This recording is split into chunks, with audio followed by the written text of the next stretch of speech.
Howdy, howdy, howdy. I'm Stephen Grenade. Let's play some interactive fiction. Today I'm going to be playing through Mama Possum by Kevin Snow. Kevin is a narrative designer and writer. I've been excited about playing this. I like a lot of their work and somehow just never got around to Mama Possum. So I'm pleased to have a chance to play it. Mama Possum is set in sort of the Pacific Rim universe where you've got giant mechs, these Jaegers fighting giant monsters, the kaiju. And the mechs are piloted by two people who are neurally linked, usually family members, siblings, parent and child, things like that. Mama Possum was commissioned by Cassandra Call for her Jaeger Aunties series about older women piloting mechs. It's set in Arkansas, which I appreciate. Kevin, I believe, lived up around Fayetteville in the northwest corner of the state. I grew up in the south part of the state, so more of the flatlands. But that whole area is one that I'm very familiar with. And I'm excited to see, two women piloting a giant possum mech. I think it's going to be a lot of fun. So let's go ahead and get right to it. Mama Possum. Man, I love the graphics of the mech. It makes me very, very happy. I also really like the little smoking sign there.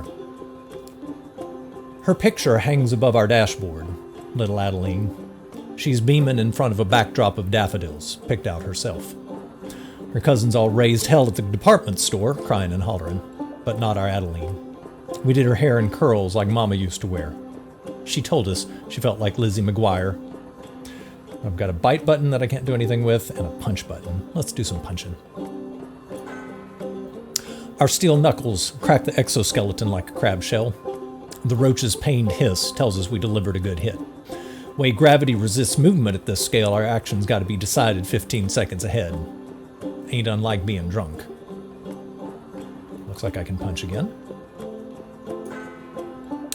We reach into the carapace with our free hand and curl our fingers around the mess inside. The warmth makes my sister think of Christmas, her deft extraction of turkey organs. It's a great image. My absence in the memory gnaws at me. I push down the emotions, and together we pull hard. What comes out could feed the whole state of Arkansas. Arkansas. Home. Border's only 50 miles from here. It makes my skin crawl how close this roach got. They'll never make it past Tennessee, we said, too damn wide.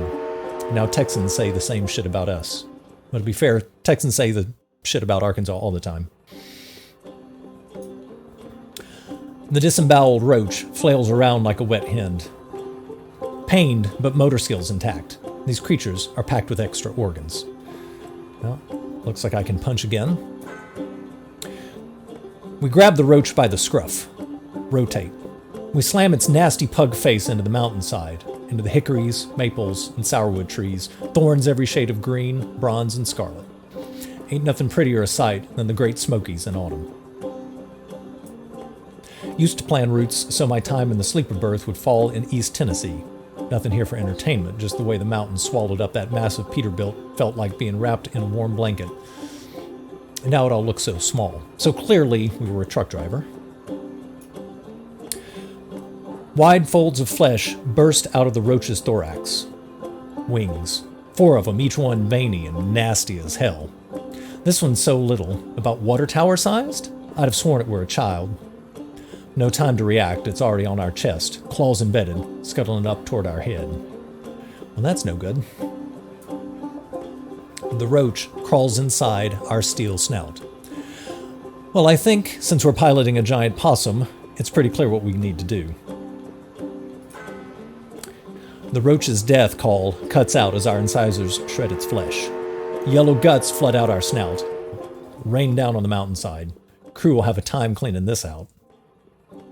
I really appreciate the visceral feel of everything that's going on here. Very vivid. Workers back at the shop watch the action on fuzzy tube televisions on their table corners. Newscopters buzz around us like gnats in summertime. War correspondents. I know our little Adeline watches too, miming our fists. My fists. Our fists. The cylindrical spike withdraws from my spine. My head feels lighter, quieter, lonelier. I look over at my sister. She's hunched over in her harness, clutching at her chest. For a moment, I've forgotten how to talk to her with words. Just my heart. I'm fine, she says. It'll pass. Always feels unfair, the way she got Dad's heart when I'm the one who's lived so hard. A voice crackles from the CB. Y'all shut down out there, Mama Possum? Give the word and I'll send some deadheads to haul you out. Over. Ted, that sweetheart. What a damn worrywart. We're fine. Roach just gave us a workout. Over.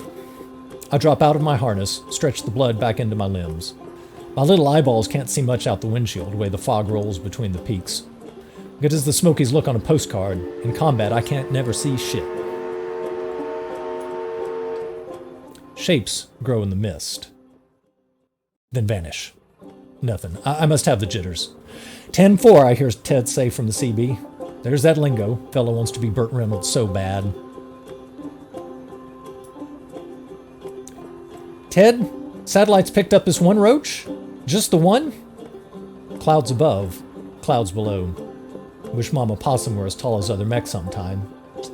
Radio crackle. Yeah, I guess if we're piloting a possum, that's going to be pretty low to the ground as mechs go.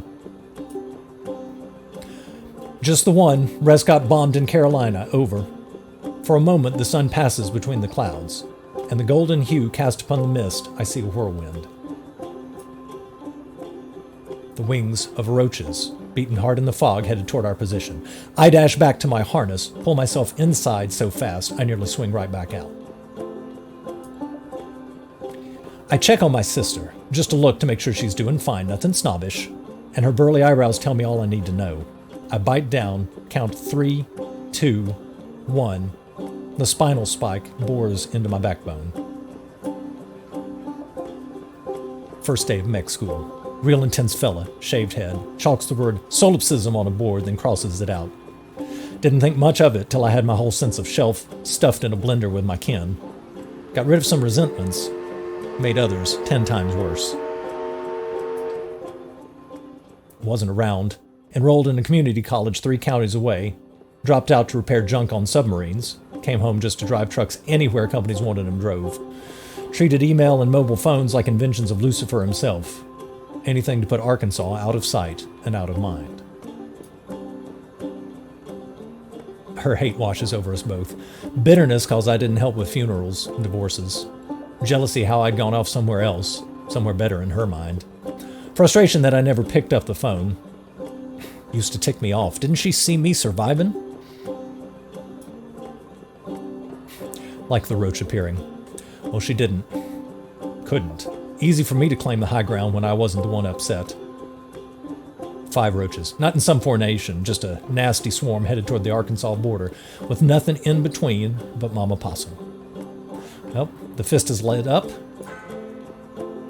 The roach flies so fast, and our fist hits so hard, ain't much of a surprise when green guts hit our windshield. Oh, I've got windshield wipers. That's good. Wipers take care of the viscera, but already a roach has claws in our back.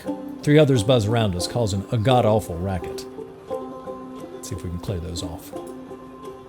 Whole cloud of nasties, and our fists don't even hit one of them.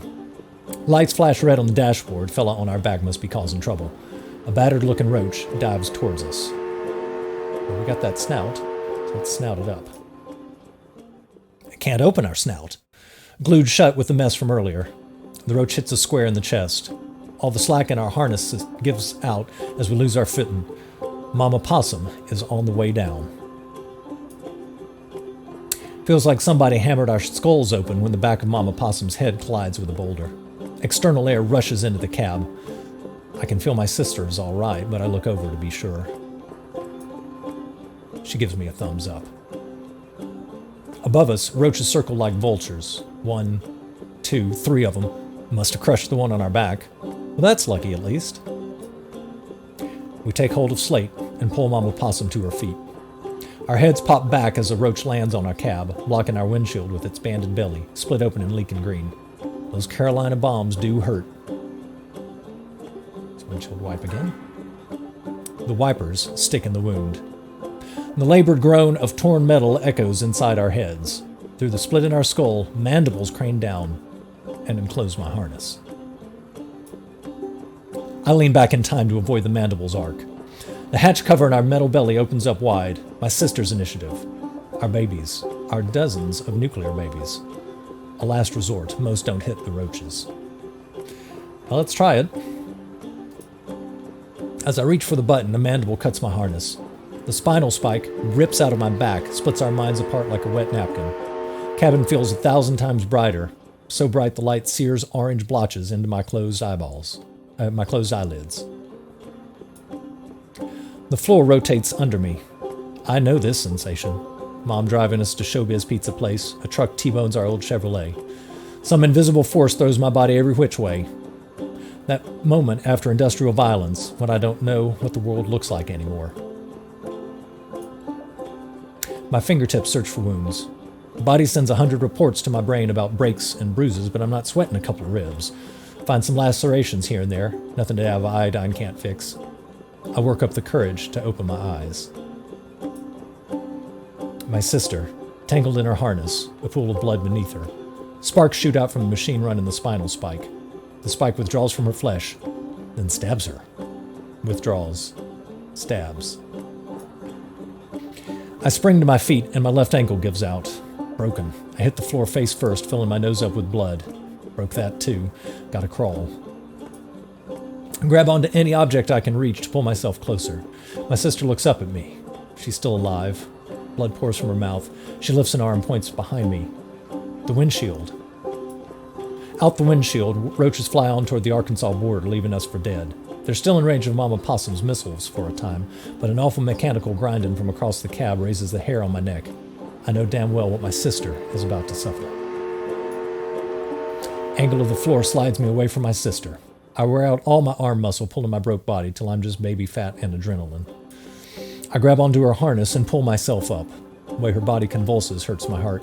The spike cranks back, about to complete another loop in its broken cycle, and I know my sister won't survive another. I swing my body around and the machine tears through my arm like a drill press, corkscrewing an awful hole in my humerus. When the spike retracts to start the whole process over, I'm lit up with blinding pain.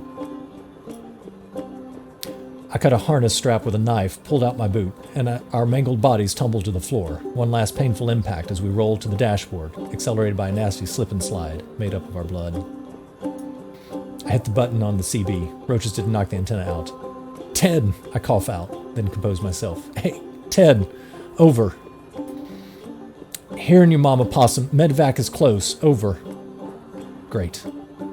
I pull a dram of bourbon from my bra, struggle with the damn cap, which in this moment I hate even more than roaches and industrial machinery. And as I down the little firecracker, I pray to Jesus to transmute the bottle to a fifth. I'll be unconscious before the EMTs arrive. I'll wake up in a hospital bed, or not at all, I figure, so I take a last look at my sister, who is long past any mindfulness of our situation, but still breathing. And I remember a good time, just in case I die there. Driving up the gravel to my sister's 2-bedroom trailer, she's already sitting in a lawn chair with Adeline, or who I guess is Adeline, because I ain't seen her since she sucked a bottle. It's dark out, so I kill my headlights as to not blind them, and they vanish into silhouettes, too obscure to see. I could have driven away then, could have drove off with that snapshot and still possessed this inkling that my sister had done it. She'd gone and built a household that looked nothing like the one we were raised in, just threw the whole poison blueprint in the trash and made a place love could survive. Ain't that its own kind of miracle? The end. That was really, really good. Really excellent. So carefully constructed, so punchy. I really, really dug that a lot. And a lot shorter than our normal ones. That was super fast. Clearly, I should have queued up a second one, but since I didn't, I will just go ahead and end this stream super early. Next week, I'm going to be taking a look at Grimm's Heretic's Hope. from, I think, last year's interactive fiction competition. It'll be a good time. You should come out and join me. Thanks, chat room folks, for coming by. I really appreciate it. And I will see y'all next time.